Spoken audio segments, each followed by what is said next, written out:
কাছে যাই না? আমি একবার জুতা কিনছিলাম আমার বাসায় দিয়ে গেছি অনলাইন।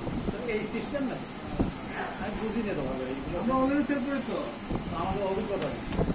অভিজ্ঞতা ভালো না। আমরা অনলাইনে অর্ডার দেওয়ার জন্য পাঠাই দেয়, আমরা অনলাইনে অর্ডার পাঠাই।